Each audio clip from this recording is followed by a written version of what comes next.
Flying in a military aircraft over a troubled land, though you might never guess.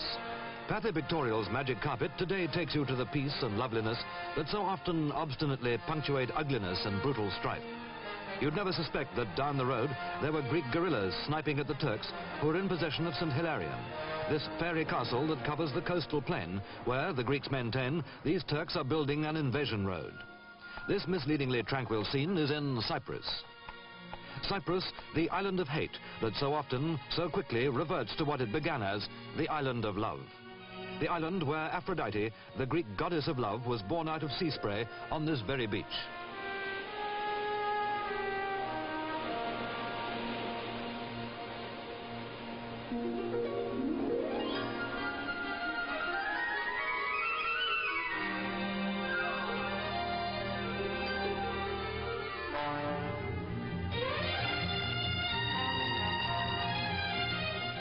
Aphrodite's Island, magically rich in the treasures of ancient yesterdays.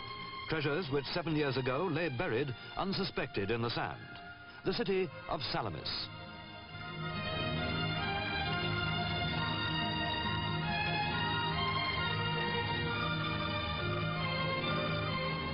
Greeks and Turks live uneasily side by side round this hidden city they're now digging out of oblivion. The sand came in handy for sandbags at the roadblock down the road, but these local people always thirsted for this workaday peaceful life.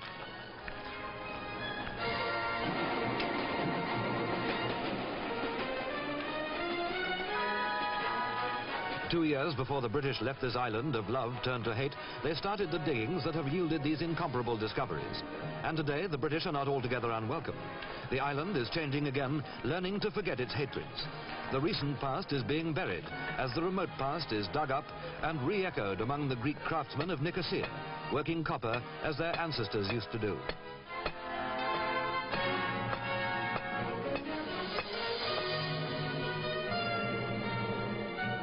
Just how misleading can a street scene be? This is the battle-torn capital, where since Cypriot started fighting, first the British and then each other, nearby Ledra Street has been known as Murder Mile. Has the island of hate become Aphrodite's island of love once more? Here you find contrasts, contradictions, sophistication alongside simplicity, sunshine and shadows, blazing motor roads, and that creature that can navigate the desert's trackless ways.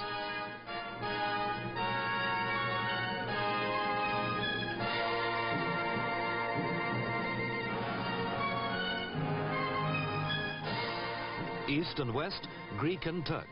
Peace so close on strife. They've grown olives and all sorts of fruit in Cyprus for longer than anyone has written harsh history. Though last year the crops were unpicked because of fighting in many of these groves near Kyrenia, the Cyprus port just 41 miles away from the Turkish shore.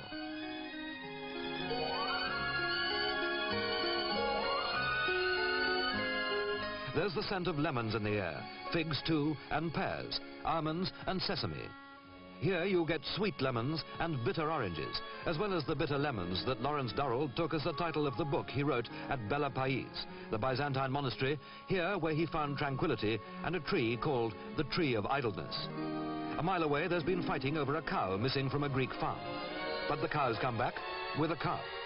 So now the Turks, who were accused of stealing it, can once more drink their coffee under that Tree of Idleness, watching the treadmill performance of a beast that's too much of an ass to be idle. Contrasts. On this farm, they tell the time not by some old-fashioned watch, but by the clockwork arrival of the London plane.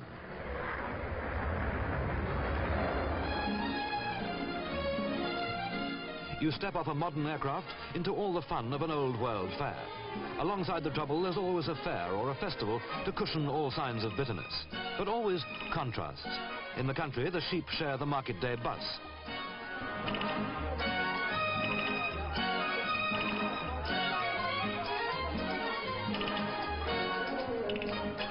Clashing Cypriots never quite forget that this is still Aphrodite's island. Even honeymoon couples still come here for their holidays. You can travel miles without seeing any signs of violence or the aftermath of civil war. In the sunshine, peacefulness slips back so naturally and speedily in the midst of reminders of our British occupation. All of them cozy. You too could be a warrant officer.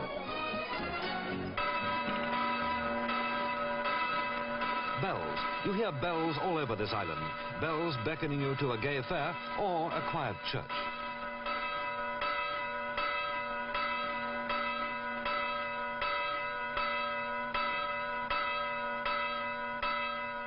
St. Paul came here with his fellow missionary St. Barnabas, who gave his name to this monastery where three brother monks are as picturesque as the icons that one of them paints.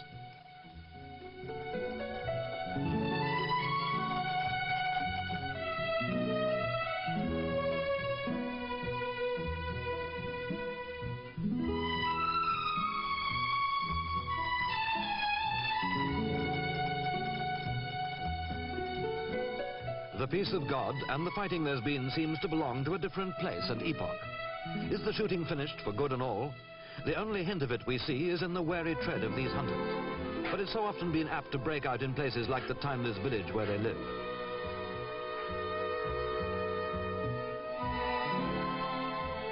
Sleepy enough, but could they tomorrow once more be shooting bullets instead of dice, dealing out death? That has long been the recurring pattern of a place where the hot sun makes people sleepy one day, hot-headed the next.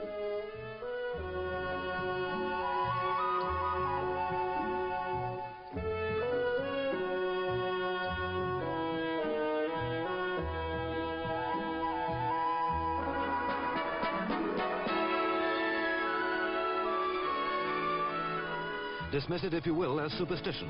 That woman is paid money to smoke out the evil eye that the countrymen tell you will always lurk in Alibaba jars like these. And all that alongside such British innovations as a pub restaurant in a tree.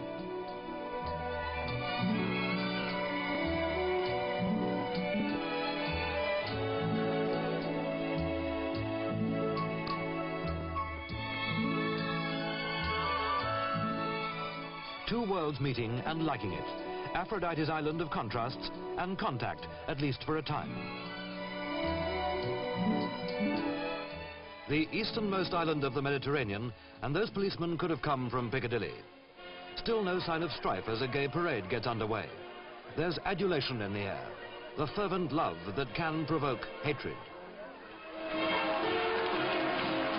They're awaiting that mysterious man who's all things to the Greeks in this love-hate capital, the archbishop-politician Makarios, today on a devout mission entirely in tune with Aphrodite. See him and you understand this unpredictable island, sunburnt, steeped in strange ritual, inscrutable. One hand bestowing the thing of God, one wielding practical power. Romantic, incalculable. Having many times traveled the road of strife, traveling now, it seems, the path of peace. Ultimate destination, obscure.